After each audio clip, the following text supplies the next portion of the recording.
Hello à tous, j'espère que vous allez bien. Bienvenue dans cette seconde vidéo des cahiers de l'été. Hier, je vous ai partagé mon top 5 de mes outils préférés de l'année 2024. Si je les ai choisis, c'est notamment parce que je les ai énormément utilisés cette année, parce que je les trouve vraiment exceptionnels. Et je les ai notamment utilisés ensemble pour créer des solutions assez avancées, le tout sans écrire une seule ligne de code. J'ai donc envie de poursuivre ces cahiers de l'été aujourd'hui en vous présentant, en vous montrant en fait une solution que j'ai créée de A à Z pour vous montrer en fait jusqu'où on peut aller uniquement avec quelques outils assez simples mais très bien choisis. La solution que je vais vous présenter aujourd'hui, je l'ai no-codée pour un duo de rappeurs que vous connaissez déjà très certainement, qui sont Big Flo et Oli. Alors oui, j'aurais été très flattée que Big Flo et Oli me contactent pour no-coder cette solution, mais la réalité c'est que non, ils n'ont pas fait appel à moi. Ce projet est purement fictif, cependant il s'appuie sur des éléments réels, c'est-à-dire que l'entreprise de Big Flo et Oli que j'ai accompagnée existe vraiment, et donc pour remettre un petit peu de contexte, en fait il se trouve que Big Flo et Oli, au-delà d'être des rappeurs exceptionnels que moi je suis depuis que je suis très jeune, depuis la cour des grands, et bien ce sont aussi deux entrepreneurs qui ont à la fois donc une marque de vêtements visionnaire, mais également, et ça c'est un projet, il faut être un petit peu trop fan pour le savoir, qui s'appelle La Clé, qui est donc une conciergerie. Et à partir du site internet et du compte Instagram, j'ai analysé toute leur boîte pour réussir à créer une solution pour optimiser leur expérience client. Parce que en vrai, quelle entreprise n'aimerait pas optimiser son expérience client? Si à l'issue de cette vidéo, cette solution t'intéresse et que tu as envie à ton tour de la créer, eh bien il se trouve que j'ai créé cette solution dans le cadre de mon bootcamp no code, c'est-à-dire que c'est un bootcamp de 2 semaines à raison de 3 lives de 2 heures par semaine, donc c'est hyper intense durant 2 semaines pour découvrir et prendre en main les outils no code à mes côtés. Si tu veux en savoir plus sur ce bootcamp, tu trouveras dans la barre de description un lien d'inscription à une masterclass que je donnerai fin août, j'ai plus exactement la date en tête, mais tu auras le lien de toute façon dans la barre de description, masterclass gratuite dans laquelle je présenterai en live et en détail comment vous pouvez à votre tour intégrer le no-code à votre business et surtout le détail du programme du bootcamp que je vous proposerai de suivre si vous souhaitez vous former à mes côtés. Maintenant que j'ai remis un petit peu de contexte, on va pouvoir passer à la présentation de la solution. Alors, qu'est-ce que l'entreprise La Clé? Il est important de commencer par se pencher sur celle-ci pour réussir à comprendre quelles sont les problématiques qu'ils vont pouvoir rencontrer. Donc La Clé, c'est un service de conciergerie, transport et sécurité qui a été créé par Big Flo et Oli pour les artistes, les entrepreneurs, les personnalités publiques qui recherchent un service de qualité, high level et qui ont des besoins souvent très complexes et très spécifiques à leur métier. Exemple, suivre une tournée d'été à travers les différentes villes de France en assurant à la fois le transport, la sécurité et tous les petits à côté nécessaires au quotidien, type laver les vêtements pour le show de ce soir. Pour ce projet, j'ai donc imaginé que j'avais interviewé Big Flo et Oli, même si ce n'est pas vrai. Donc voilà ce que j'ai imaginé que Big Flo et Oli nous ont rapporté. Ils nous ont rapporté que l'expérience client n'est pas encore aujourd'hui à la hauteur de leurs attentes. Leurs clients sont frustrés par le manque de réactivité et de personnalisation des services. Ils n'ont pas la capacité de remonter rapidement un problème avec les prestations en cours, ce qui amène quelques problèmes. Et il n'y a actuellement aucun système pour fidéliser les clients, ni aucun outil de suivi pour s'assurer de la qualité des services rendus. J'ai fait un peu des hypothèses basiques dans beaucoup d'entreprises, malheureusement on en est encore là. Et donc ça va me permettre de vous montrer comment j'ai réfléchi sur la base de ce problème à la solution que j'ai créée. Suite à l'analyse de leurs problématiques, j'y suis allée étape par étape. La première étape à mes yeux, c'est de créer un espace Notion. Pourquoi? Parce que les équipes nous ont remonté un sérieux problème qui est le suivi, c'est-à-dire qu'actuellement ils n'ont aucun espace dans lequel ils peuvent suivre les missions en cours, les clients, les prestataires, ils ne savent pas vraiment ce qui se passe puisque tout se passe à travers des échanges d'emails ou des échanges de coups de téléphone, et ça c'est pas possible. Ça veut dire que s'il y a une personne du service client qui part en vacances, les autres ne sont pas au courant des missions potentiellement qu'elle a closées, et donc ça pose des problèmes parce qu'il y a un vrai manque de partage de l'information au sein des équipes. Deuxième partie, pour que cet espace Notion soit vraiment utilisé et utile, c'est de faire remonter automatiquement toutes les informations concernant les missions et les clients dans Notion pour que ce soit bien plus un cockpit, un dashboard de suivi que juste un outil qui va être plutôt lourd à compléter manuellement. Et donc pour cela, on va utiliser notamment Tally et Make. Tally pour créer les formulaires que nous allons directement intégrer sur le site pour que les prospects puissent faire des demandes de mission et également pour que les clients puissent potentiellement nous remonter des problèmes ou leur avis suite à une prestation. Et Make pour faire toute la partie automatisation, c'est-à-dire remonter proprement la donnée des formulaires vers Notion. Les trois outils que je viens de citer, Notion, Tally, Make, font partie de mon top 3 que je vous ai présenté hier dans mes outils no-code préférés de l'année 2024. Et pour cause, aujourd'hui, honnêtement, ils font partie un peu des outils de base que j'implémente à peu près sur n'importe quelle mission. Pourquoi? Tout simplement parce que la réalité c'est que quelle que soit la solution que vous allez créer, vous allez avoir besoin tout d'abord d'un outil qui va vous permettre de stocker la donnée, vous allez avoir besoin d'un outil qui va vous permettre de la transformer et enfin un outil qui va permettre à des utilisateurs de la modifier. Et donc là, Notion nous sert à la fois de stockage et d'interface d'affichage pour les utilisateurs. Make nous sert d'outil de transformation de la donnée, c'est Make qui s'assure de toute la partie logique de notre solution.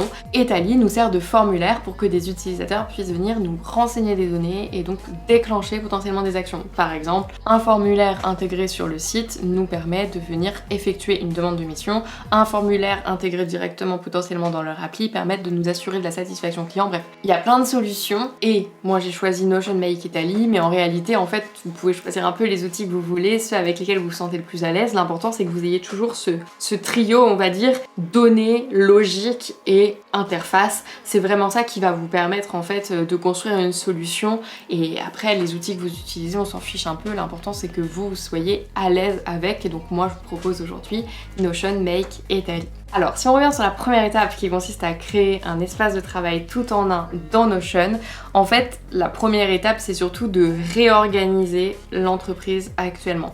Parce que avoir juste une adresse mail et un numéro de téléphone pour gérer les missions, c'est pas possible. Ça signifie qu'il n'y a aucun suivi. Et donc, s'il n'y a pas de suivi, on est encore très très loin d'être capable de mesurer l'expérience client.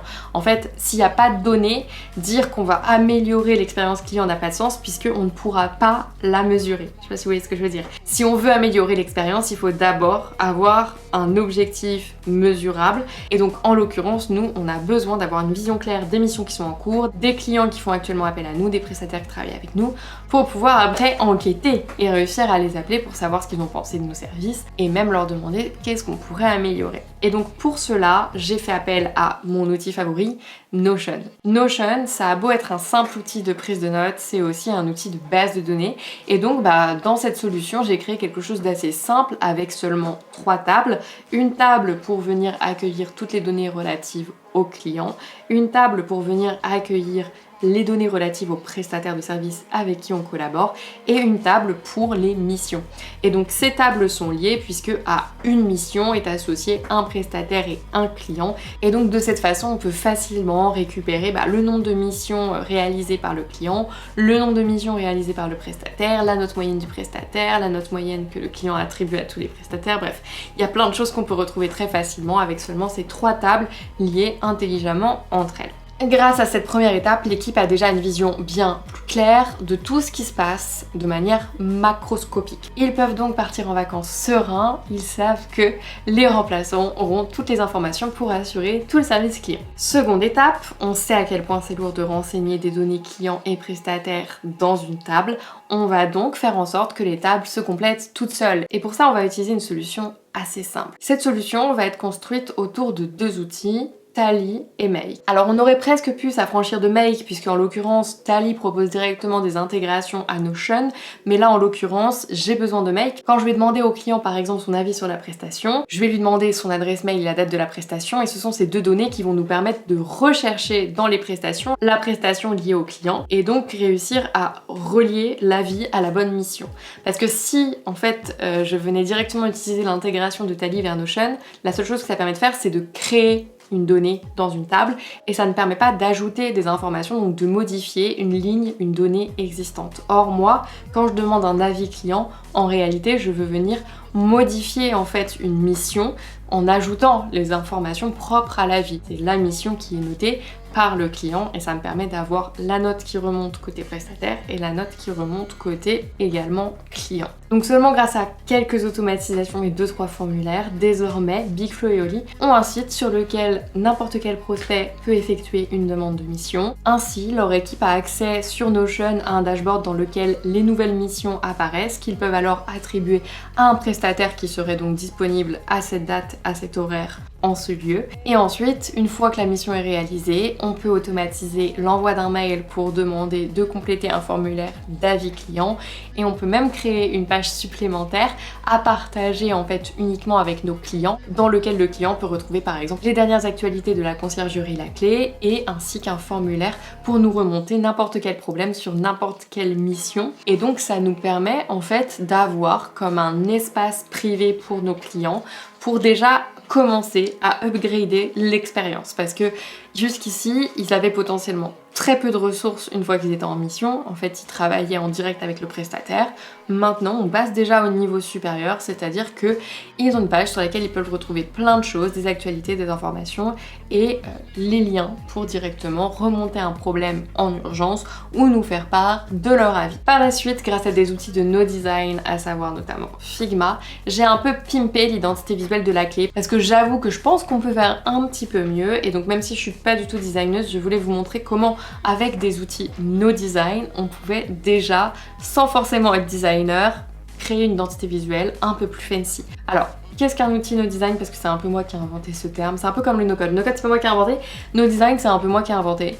Pour moi, les outils no design, c'est un peu le pendant du coup des outils no-code, mais pour le design. Ça permet à des personnes qui ne sont pas designers de réussir à créer des assets visuels, une identité visuelle, un logo, sans même avoir besoin d'avoir de vraies connaissances en design. Ce sont des outils qui sont accessibles et ultra simplifiés, qui permettent en fait aussi d'empêcher de faire des grosses erreurs de goût. Typiquement, Canva fait partie de ces outils parce qu'ils ont tendance à vraiment nous surguider dans tout. Par exemple, quand vous créez un contenu dans Canva, il y a une zone rose à l'intérieur qui apparaît pour vous dire attention, ne place pas trop d'éléments tout autour. Pourquoi? Parce que ce sont des zones dans lesquelles potentiellement il faut éviter de s'aventurer pour un rendu esthétique. Et donc Figma pour moi en fait partie dans le sens où pour moi c'est un peu la suite Adobe des débutants. C'est un outil qui est bien plus facile de prise en main et pour moi qui suis pas designeuse, honnêtement j'arrive à faire des trucs de ouf sur Figma.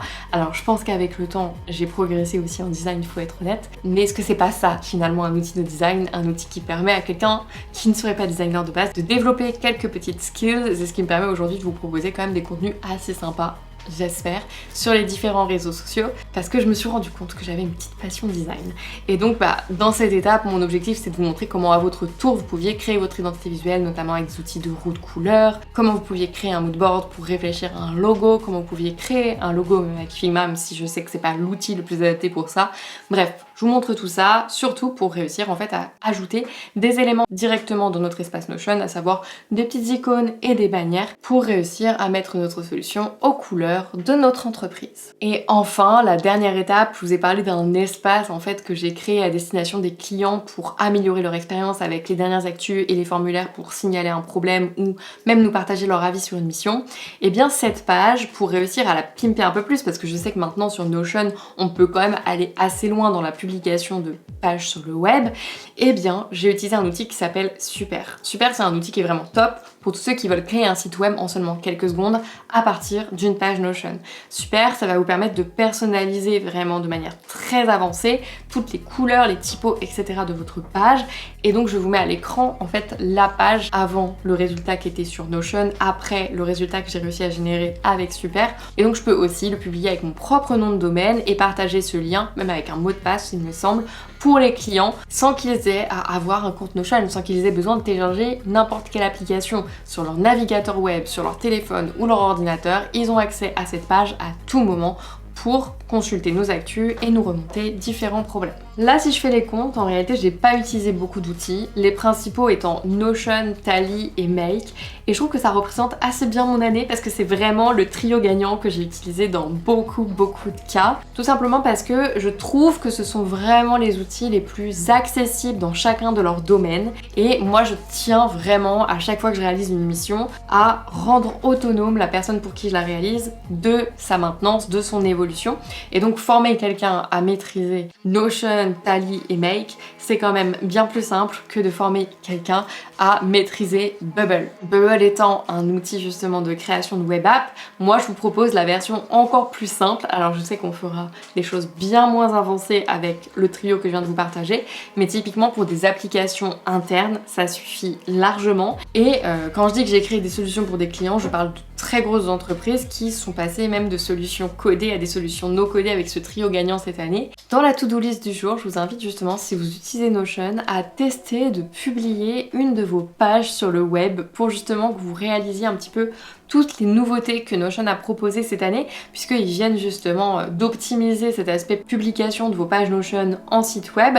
Et également, je vous invite à tester la même chose sur Super, parce que je trouve toujours que Super est meilleur que Notion tout seul pour ça. Cependant, vraiment, ils ont fait des vrais efforts cette année Notion et je trouve que c'est vraiment sympa ce qu'ils ont fait. Donc je vous invite à faire ça et je vous souhaite à tous une très belle journée et on se retrouve dès demain pour la 3e vidéo des KLT dans laquelle je vais vous raconter un petit peu comment j'ai appris le no-code à 1000 personnes en une semaine. Ce sera l'occasion de vous partager un peu un plan d'action pour commencer le no-code si vous découvrez totalement le no-code et que là vous dites oh, mais c'est trop cool ce qu'elle a fait mais je ne sais pas du tout par où commencer. Demain je vous donnerai justement en fait un peu à mes yeux, si je repartais de zéro, comment j'aborderais le no-code, par quels outils, par quelles compétences je débuterai mon apprentissage. Et ça sera l'occasion de vous présenter un petit peu le mini challenge que j'avais organisé en juin et qui reviendra en novembre. Mini challenge gratuit durant lequel en fait vous pourrez découvrir le no-code à mes côtés. Je vous souhaite à tous une très belle journée et on se retrouve dès demain dans une nouvelle vidéo.